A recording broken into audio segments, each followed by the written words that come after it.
Ang Baguio ay kilala sa taglay nitong kalinisan. May mahalimuyak na hangin sa kapaligiran. Lunti ang bulubundukin, puno ng mga punong kahoy.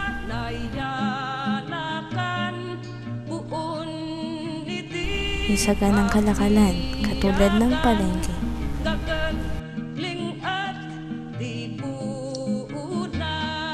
May saganang espasyo tahanan para sa mga taong naninirahan.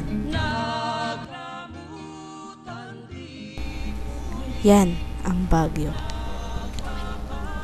Yan ang Baguio. Yan na bang pinagmamalaki nyo? Unti-unti nang nasisira ang ating lungsod.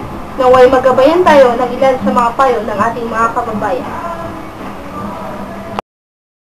Upang magkaroon ng pagbabago sa Baguio City, kailangan natin ang disiplina sa sarili at ang pagbabago sa gobyerno. Papayo ko lang sa mga kabataan ng Baguio na para mapanatili ang may balik ang kalinisan ng Baguio ay dapat maging disiplinado sila at hindi sila magtapon kahit saan-saan. Mas maganda sana kung magkaroon tayo ng isang halimbawa tulad na lamang ng bansang Singapore. Mas maganda sana kung gawin natin silang isang halimbawa na kung saan kahit konting pagkakamali o kahit konting gawang masama, may kapalit na kaparusahan. Yun lamang po. Salamat.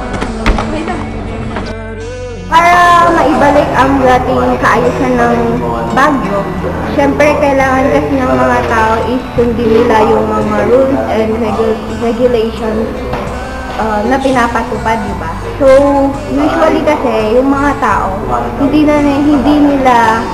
nila sinusunod na yung mga rules. Syempre like yung basura, di ba? Yun yung pinaka-problema ng Baguio, yung pag-ayos ng mga basura nila. So, hindi nila sinusunod yung mga rules na pinapatupad ng pamahalaan ng Baguio. So, yun. Dapat talaga sundin nila yung rules.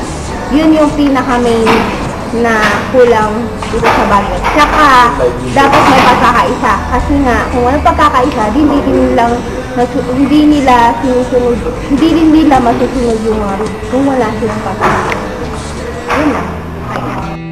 Mula tayo di kamuti. Magsimula tayo muli. Ibalik natin ang dating kagandahan ng ating lungsod.